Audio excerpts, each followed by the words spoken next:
السلام عليكم ورحمة الله وبركاته. عاملين ايه يا حبايبي؟ وحشني جدا جدا. يا رب ما تحرمش من وجودكم ابدا في حياتي. يا رب ما نحرمش من كلامكم الجميل ولايكاتكم الجميلة ومشاهداتكم الجميلة. يا رب يخليكم ليا على طول يا رب. النهاردة بقى ايه؟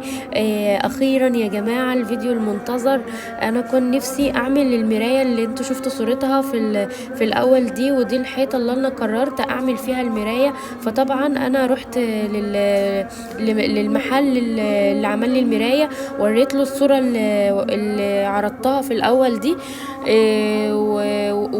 وخدها يعني على الواتس وكده، وعملوها لي زي ما انتوا هتشوفوا شكلها عامل ازاي دلوقتي.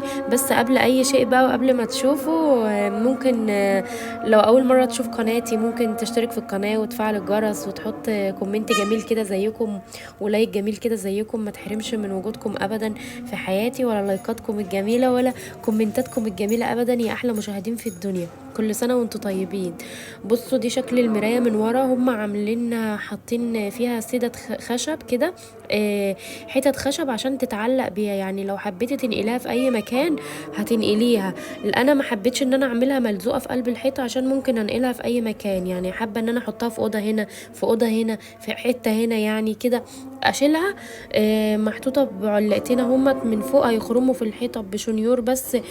خرم من هنا وخرم من هنا وهيعلقوها. طبعا كان في مشكله بقى في الشنيور عندي، الكهرباء بتاعت الشقه كانت ضعيفه، فالشنيور بتاعهم مرضاش يشتغل ابدا. كل ما يجوا يشغلوه ما يرضاش يشتغل، يفصل. فعملوها ببتاعه المسامير، قال له هنتصرف احنا ما يهمكيش. وعملوها في بتاعه المسامير، هم ما شاء الله يعني ناس محترمه جدا جدا. انا والله هي بالظبط يوم واحد وعملوها لي، ما خدتش اي ايام، يوم واحد وعملوها لي. وهتشوفوها دلوقتي بالظبط نفس التصميم اللي انا وريته لكم، بالاضاءه كمان اللي انا وريته لكم في الاول. انا كان نفسي يا جماعه قوي في المرايه بالتصميم دوت، كان نفسي فيها. هتنقل المكان في حته تانية، وانتم برضك قولوا لي رايكم. اختياري حلو في المكان دوت ان انا احط مرايه كده. لسه عاوزه بقى اعمل رف زي ما معمول في الصوره، ولا اخليها سيمبل كده بسيطه، ممكن احط جنبها بوت زرع كده بس. مع الإضاءة هتبقى المكان في حتة تانية، بتهدي الأعصاب والله. إن لما مثلا تطفي نور الشقة وتشغلي المراية بتهدي الأعصاب جدا يعني. محتاجة بقى رأيكم وفي ذوقي في المراية. أنا كنت محتارة بين النص دايرة ودي، بس استقريت على دي.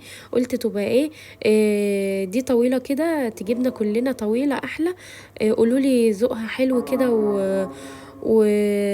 ومكانها حلو يا جماعة. محتاجة رأيكم. هنا طبعا كانوا بيحاولوا ان هم يدخلوا لي الحته اللي من الليد دي، عاوزين يدخلوها جوه المرايه، فهينزلوا المرايه تاني و وهيلزقوها جواها. وطبعا المرايه ما كانتش متثبته قوي، فانا قلت لهم لو المرايه وقعت انا هخليكم تعملوا لي واحده تانية، لان انا مش قاعده في الشقه وعايزاها تبقى متامنه، مش عشان مش اتعملت بشنيور فهتبقى اي كلام. قال لي لا ما علينا، ولو حصل اي حاجه تعالي وانا احنا نعمل لك تاني. هم ناس ذوق جدا جدا. نزل هنا المرايه علشان يدخل لي الليد ويأكد على المسامير لانها ممكن تقع. عايزه اقول لكم ان لو المسامير وقعت بالمرايه خلاص كده شكرا، المرايه خلاص اتكلت على الله. طبعا ثبتها لي كويس وعلق لي المرايه، وحط لي بقى الليد جنب المرايه علشان ما يبقاش شكله وحش يعني، يبقى حته طالعه منها كده. هو طبعا حطها لي جنب الفيشه عشان لو انا عايزه اشيلها احطها، يعني اقيدها ولا اطفيها كده براحتي. قلت له طبعا طب الليد دوت هيطفي؟ قال لي لا مش هيطفي ولا هيحصل له اي حاجه، ولا الكهرباء بتاعته هيحصل لها اي حاجه.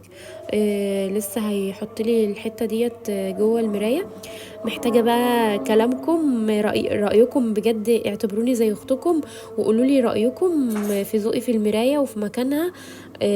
بجد هيفرق معايا الكلام ده. لسه طبعا هنعمل ديكور للشاشة اللي هو بديل الخشب والترابيزة.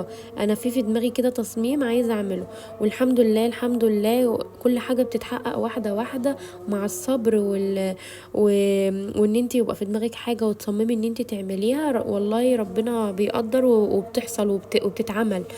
الحمد لله الحمد لله. عقبال كل واحد ما بيتمنى كل حاجة يا رب تتحقق.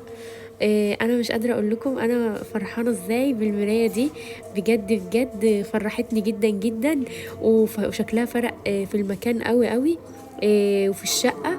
لسه كمان لما الشقه تتفرش وكده، بس طبعا انا مش هفرشها غير لو احنا هنقعد يعني هنزل اجازه. انا لسه زي ما قلت لكم هسافر، وبعدين هرجع تاني في الرجعه التانية بقى نفرشها مع بعض، وهنعمل كل حاجه، ولسه هجيب شويه حاجات كده. قولوا لي بقى رايكم في المرايه وفي ذوقي، يعني مكان الحيطه كويس وهي لوحدها كده سيمبل، ولا اجيب الرف اللي في الجنب دوت زي اللي في الصوره الاولى؟ قولوا لي، محتاجه رايكم يا جماعه.